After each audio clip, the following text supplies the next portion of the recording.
आज के इस नए दिन में सभी भाई बहनों को सुप्रभात। मैं समस्त विश्ववाणी परिवार की ओर से आप सभी का मार्ग के लिए उजाला कार्यक्रम में हार्दिक अभिनंदन करती हूँ।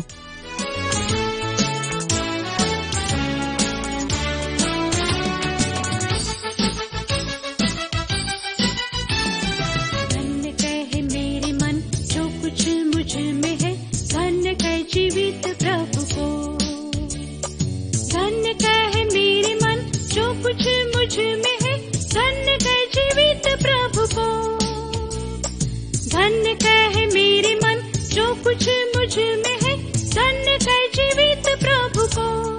हालेलुया। धन्य कहे मेरे मन जो कुछ मुझ में है, धन्य कहे जीवित प्रभु को।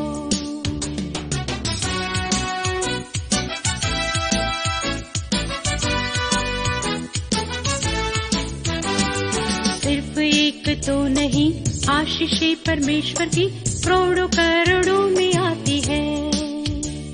सिर्फ एक दो नहीं, स्तुति हमारे भी करोड़ों करोड़ों में हो सदा। सिर्फ एक दो नहीं, स्तुति हमारे भी करोड़ों करोड़ों में हो सदा। हालेलुया। धन्य कहे मेरे मन जो कुछ मुझ में है, धन्य कहे जीवित प्रभु को।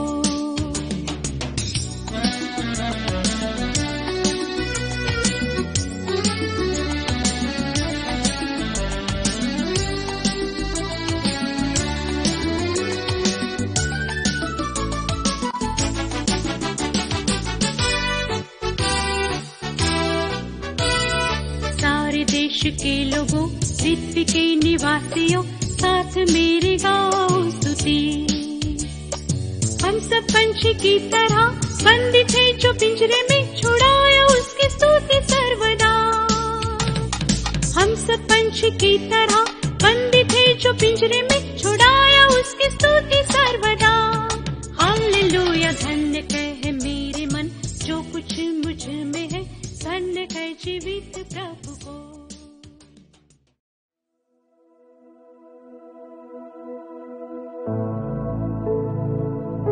आइए आज के इस दिन में हम परमेश्वर के पवित्र वचन में से पढ़ेंगे जो हमें मिलता है। पहला कुरिन्थियों अध्याय 6 पद संख्या 1 और 2।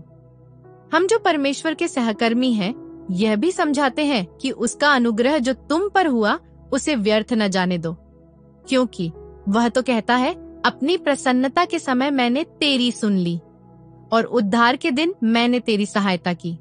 देखो अभी वह प्रसन्नता का समय है, देखो अभी वह उद्धार का दिन है। इस वचन के द्वारा परमेश्वर आप सभी को बहुतायत की आशीष दे।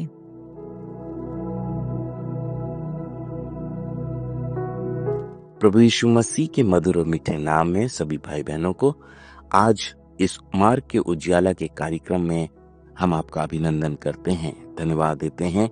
परमेश्वर ने हमें एक और सप्ताह में प्रवेश करने का आदर दिया। इससे पूर्व कि हम इस सप्ताह को प्रारंभ करें, जैसा कि आज प्रभु के वचन के द्वारा पढ़ा गया, आइए हम थोड़ी देर उस वचन पर अपना ध्यान केंद्रित करें। मेरे प्रियो, जिस प्रकार से अभी वचन में पढ़ा गया और हम जो उसके सहकर्मी हैं, ये भी समझते हैं कि परमेश्वर का अनुग्रह जो तुम पर हुआ व्यर्थ ना जाने दो।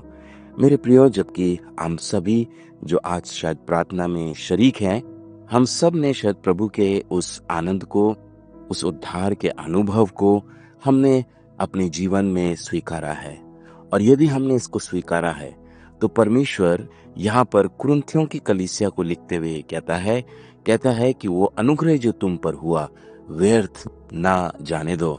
मेरे प्रियो, यदि हम इसी पद को इफिसियों की पत्री उसका 2 अध्याय उसके 9-10 पद में यदि हम जाएं तो वहाँ कहता है, और ना कर्मों के कारण ऐसा ना हो कि कोई घमंड करे, क्योंकि हम उसके बनाए हुए और मसीह यीशु में उन भले कामों के लिए सृजे गए हैं जिन्हें परमेश्वर ने पहले से हमारे करने के लिए तैयार किया है। अर्थात हमारे परमेश्वर ने हम पर अनुग्रह किया। इसी के 8वें पद में कहता है, क्योंकि परमेश्वर के द्वारा अनुग्रह ही से तुम्हारा उद्धार हुआ है, और ये तुम्हारी ओर से नहीं वरन परमेश्वर का दान है।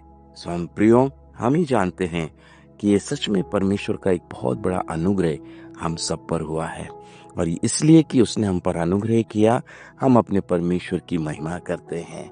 और अगले पद में कहता है, क्योंकि वह तो कहता है, अपनी प्रसन्नता के समय मैंने तेरी सुन ली और उद्धार के दिन मैंने तेरी सहायता की। देखो, अभी वो प्रसन्नता का समय है, देखो अभी वो उद्धार का दिन है। मेरे प्रियो, जिस प्रकार से वचन में लिखा है, हम इस बात पर अपने आप को एक बार फिर से जांच लें, क्योंकि कहता है, अपनी प्रसन्नता के समय मैंने तुम्हारी सुन ली। मेरा और आपका प्रभु हर समय अपने कान अपनी ओर लगाए रहता है। वो हमारी बातों को सुनता है, न केवल सुनता है परंतु उसका मन हमारे प्रति जो है कठोर नहीं है, परंतु वो बड़े नम्र और दीनता के साथ वो हम पर अपना ध्यान केंद्रित करता है। मेरे प्रियो, आइए हम इस बात को जाने और समझने का प्रयास करें, क्योंकि कहता है, उद्धार के दिन मैंने तुम्हारी सहायता की।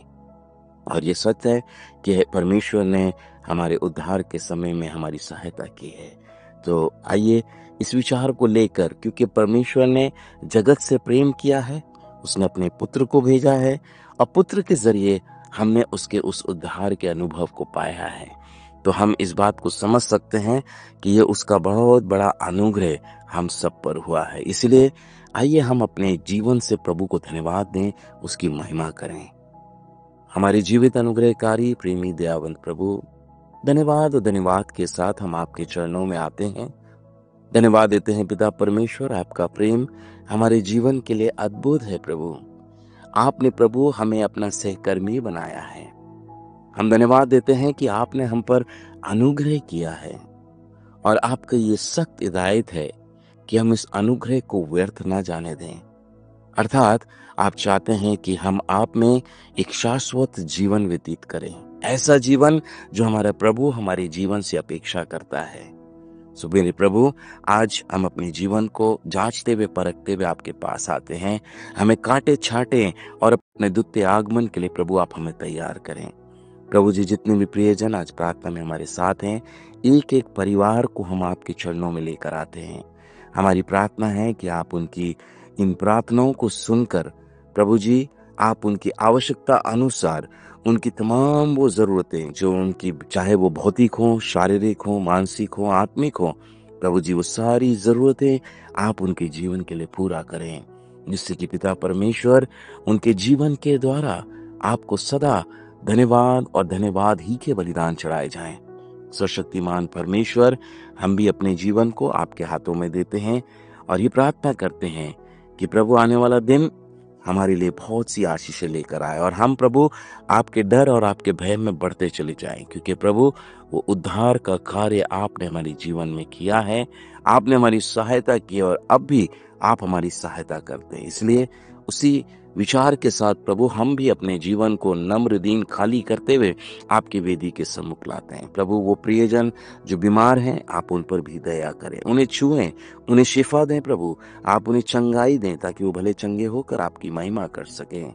प्रभु जी, जिन परिवारों में जवान बेटे बेटियां हैं जो शादी की लिए प्रार्थनाएं कर रहे हैं, प्रभु जी आप उनके लिए भला इंतजाम करें, उनको उपयुक्त जीवन साथी उपलब्ध कराएं, जिससे कि पिता परमेश्वर वो एक शादी के सूत्र में बंधकर प्रभु जी एक पारिवारिक सूत्र में बंधकर आपकी महिमा कर सकें। पिता परमेश्वर, हम प्रार्थना करते हैं तमाम दास दासियों के लिए, बेटे बेटियों के लिए, आप उन पर भी अनुग्रह करें ताकि पिता परमेश्वर उनके द्वारा की गई सेवाएं बहुत से जीवनों को प्रभु एक नई आशा दे सकें, क्योंकि पिता परमेश्वर हमारी आशा केवल प्रभु यीशु मसीह में है, और जब उसका सुसमाचार लोगों तक पहुंचता है तो लोग प्रभु जी जीवन पाते हैं, और प्रभु आप ही का वचन कहता है कि वो जीवन पाएं और बहुतायत का जीवन पाएं।